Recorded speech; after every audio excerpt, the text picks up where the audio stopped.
हाँ, देखिए अभी सुबह जब 7 बजे से मतदान जब शुरू हुआ तो मिर्ज़ापुर की जो रेटिंग थी बहुत अच्छी थी। जब मतदान प्रतिशत जब 9 बजे के बाद आया तो 13 लोकसभा में, उत्तर प्रदेश की 13 लोकसभा में मिर्ज़ापुर का प्रथम स्थान था और सबसे लास्ट अगर पायदान पे मत प्रतिशत किसी का रहा तो घोसी का रहा। लेकिन अभी जब 11 बजे के जब मतगणना का भी जब मत प्रतिशत जब आया है तो दूसरे नंबर यानी महाराजगंज ने रेटिंग थोड़ी सुधारी है और नंबर 1 पे महाराजगंज गया, लेकिन अभी भी नंबर 2 पे मिर्ज़ापुर बना। यानी मिर्ज़ापुर के मतदाताओं में जोश है, खरोश है और वो सुबह से निकलकर मतदान करें। लेकिन इस समय दोपहर है, भीषण गर्मी है। कल ही यहाँ पे बहुत बड़ा हादसा हुआ था, कई लोगों की इस गर्मी के कारण मौत हो गई थी जिनकी ड्यूटी चुनाव में लगी थी। आप देखिए कि किस तरह से गर्मी, लेकिन उस गर्मी में भी यहाँ पर कुछ लोग देखिए आए हैं मतदान करने के लिए। तो मिर्ज़ापुर को लेकर जो मतदान प्रतिशत है वो काफ़ी मतलब सकारात्मक है, काफ़ी ठीक है। युवा हैं, शायद पहली बार वोट करने आए हो लोकसभा, क्या मन में चल रहा है, क्या है, कुछ एजेंडा है, क्या सोच के आए हो?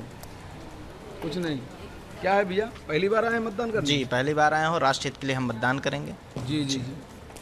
आप भी शायद फर्स्ट टाइम वोट कर रहे हैं, क्या क्या कहेंगे, क्या? तो 57 सीटों पर आखिरी चरण में वोटिंग हो रही है। उनमें से एक वाराणसी है, प्रधानमंत्री नरेंद्र मोदी की लोकसभा सीट। वहीं प्रधानमंत्री नरेंद्र मोदी इस वक्त साधना में लीन है। बड़ी खबर आपको बता रहे हैं कि प्रधानमंत्री नरेंद्र मोदी आज दोपहर 3 बजे अपनी साधना समाप्त कर सकते हैं।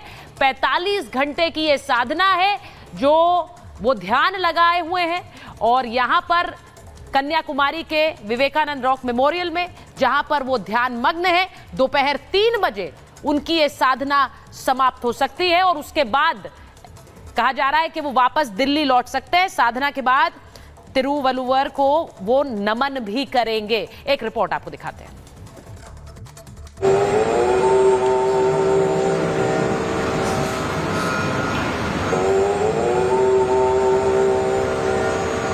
मोदी की ध्यान साधना,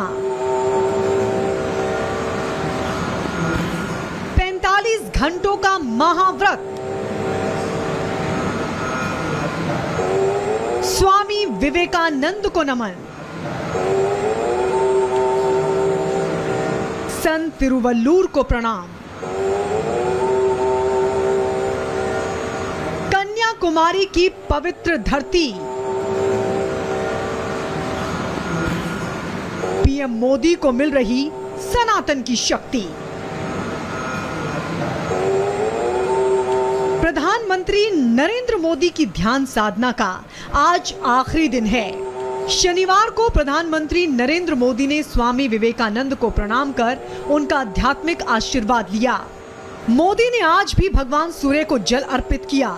सूर्य भगवान को पूजा के बाद मंत्र जाप करते हुए मोदी ने विवेकानंद रॉक का चक्कर भी लगाया। इस दौरान उनके माथे पर चंदन लगा हुआ था।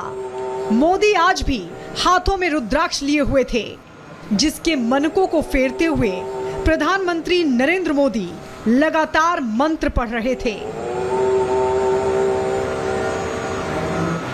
कन्याकुमारी में ध्यानमग्न मोदी आज अपनी साधना पूरी कर दिल्ली के लिए रवाना हो जाएंगे। अपनी ध्यान साधना खत्म कर मोदी संत तिरुवल्लुवर का आशीर्वाद लेंगे। संत तिरुवल्लुवर की 133 फीट की प्रतिमा विवेकानंद रॉक मेमोरियल के बगल में स्थापित है। मोदी इस प्रतिमा पर जाकर उन्हें नमन करेंगे।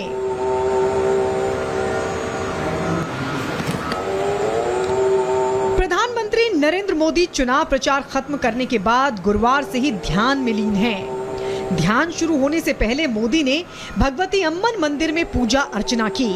पूजा के दौरान मोदी ने सफेद रंग के दक्षिण भारतीय परिधान पहने हुए थे। मंदिर के पुजारियों ने उन्हें विशेष आरती कराई। प्रसाद, चौल और देवी भगवती अम्मन की फ्रेम में मढ़ी हुई तस्वीर प्रसाद स्वरूप दी। कहा जाता है कि देवी पार्वती ने यहीं पर एक पैर पर बैठकर भगवान शिव की प्रतीक्षा की थी। ध्यान शुरू होने के अगले दिन यानी शुक्रवार को ध्यानरत मोदी की पहली तस्वीर सामने आई। शुक्रवार को मोदी ने भगवान सूर्य को जल अर्पित किया। इस दौरान उनके हाथों में रुद्राक्ष की माला थी, जिसके मनकों को घुमाते हुए प्रधानमंत्री मंत्रों का जाप कर रहे थे। अथाह समुद्र के सामने हाथ जोड़े प्रधानमंत्री नरेंद्र मोदी प्रकृति की शक्ति को भी प्रणाम कर रहे थे। सूर्य से लेकर समुद्र तक सनातन परंपरा में सबका महत्वपूर्ण स्थान है। प्रधानमंत्री भी सनातन के इसी स्वरूप को नमन कर रहे थे। ध्यान की ये तस्वीरें सनातन में प्रधानमंत्री के अटूट विश्वास की भी कहानी कह रहे हैं। आपको बता दें, भगवा वस्त्र पहने नरेंद्र मोदी विवेकानंद मेमोरियल के ध्यान कक्ष में अकेले ही साधना कर रहे हैं। प्रधानमंत्री के साथ ना कोई सहयोगी है, ना कोई करीबी। एकांत में आंख बंद किए प्रधानमंत्री सनातन परंपरा से अपनी शक्ति को फिर से अर्जित कर रहे हैं। Bureau report, Republic Bharat.